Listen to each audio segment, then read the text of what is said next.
In the heart of Lagos, there was a man everyone trusted. They called him Tijani the barber. Clean scrapes, sharp lines, smooth talk. His shop, the scrape house, was always alive. Laughter, gossip, and the sweet scent of aftershave in the air. But behind those mirrors and smiles, Tijani was hiding something darker than anyone could imagine.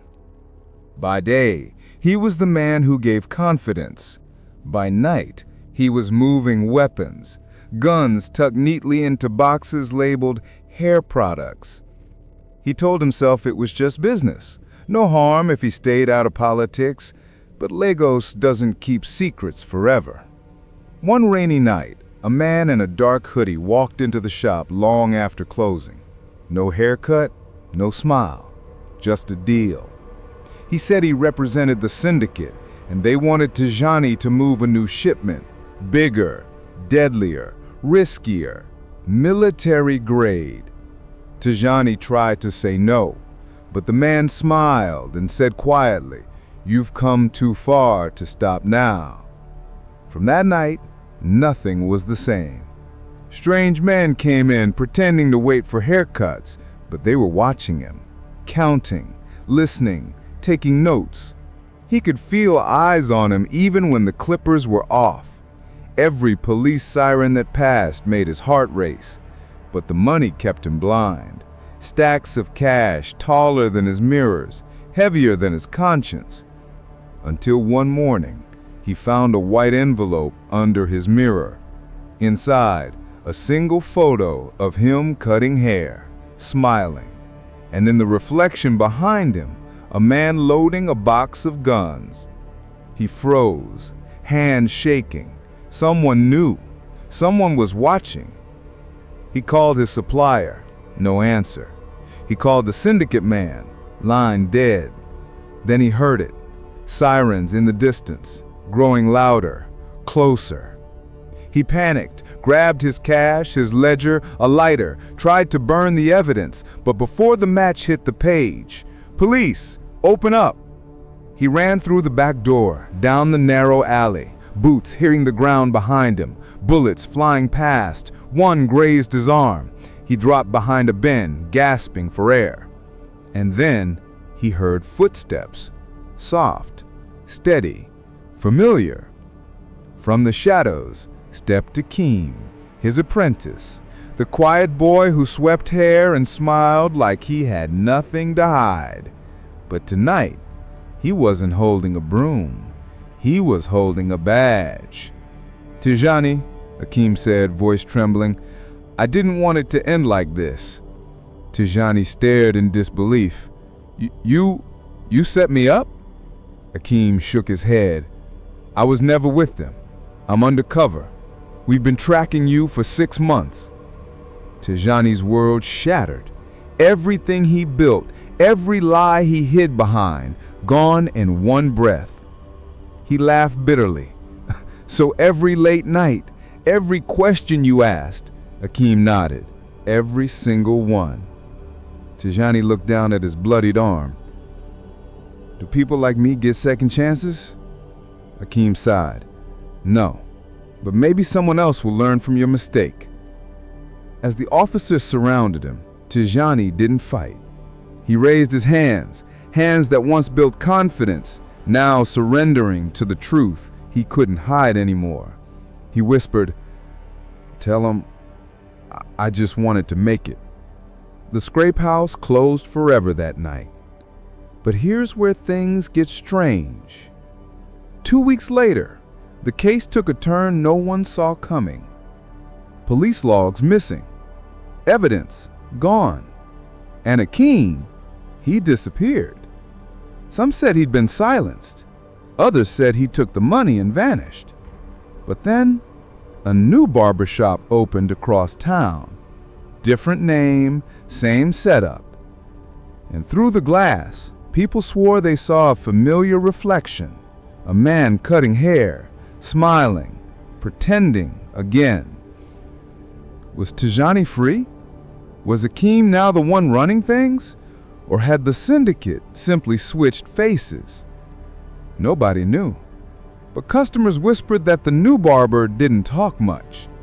He worked in silence, and sometimes, late at night, a black SUV would pull up quietly behind the shop. They say every cut tells a story, every blade leaves a mark, and sometimes what you hide beneath the mirror will always reflect on you. Greed cuts deeper than any blade.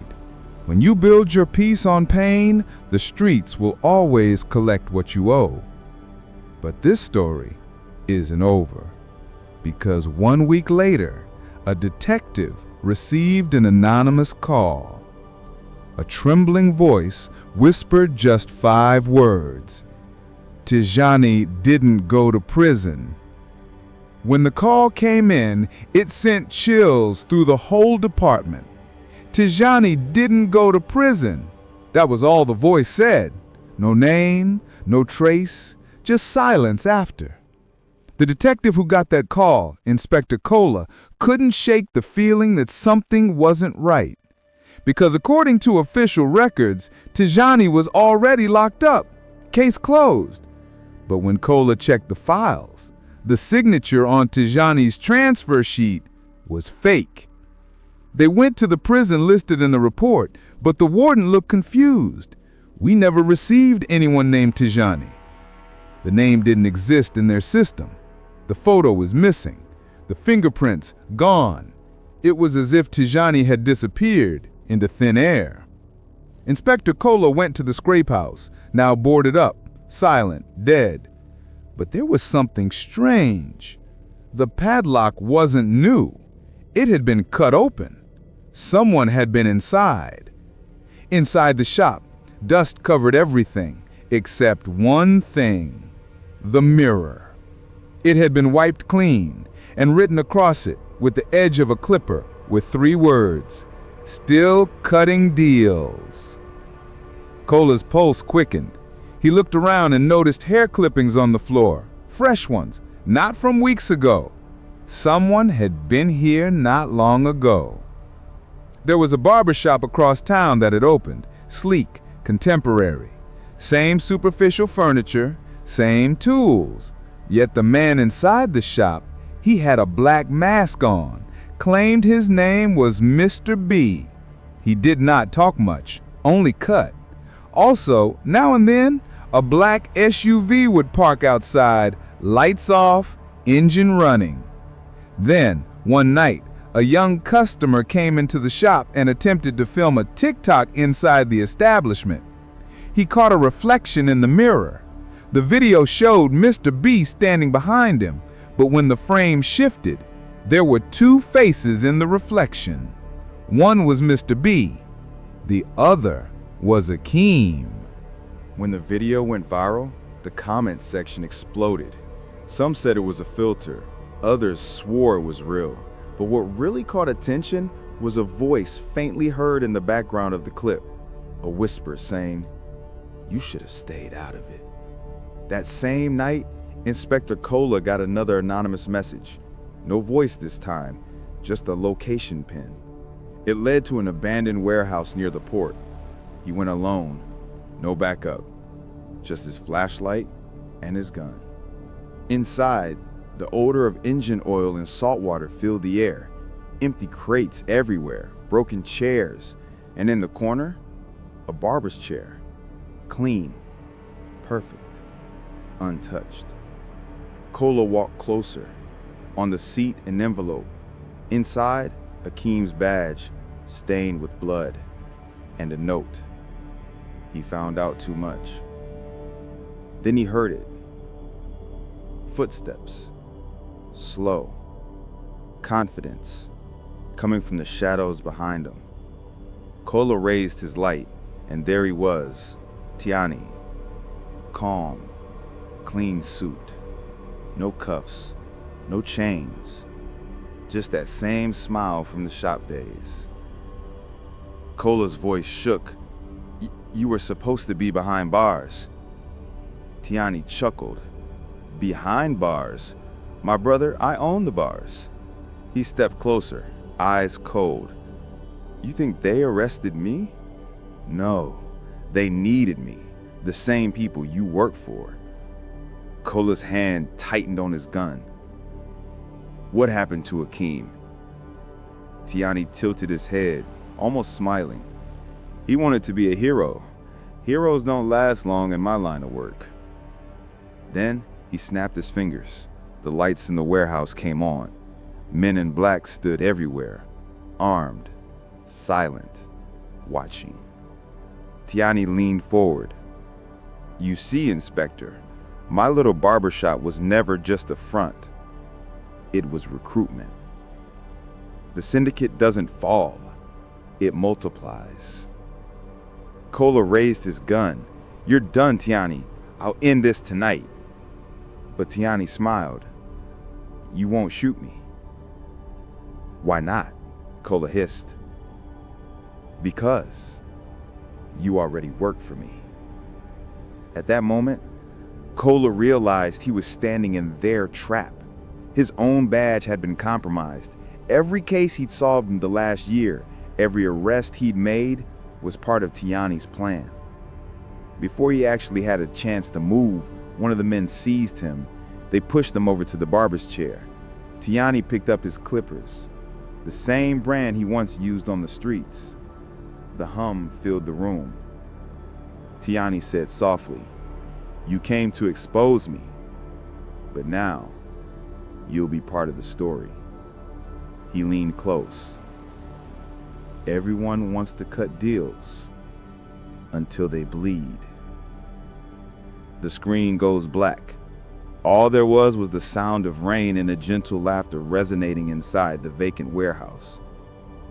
The next morning, police showed up at the warehouse. It was empty. There was no sign of Tijani, no sign of Kola. Just one single object left behind, the badge of the missing officer, placed neatly on the barber's chair, and a fresh haircut on the dummy mannequin sitting in front of the mirror.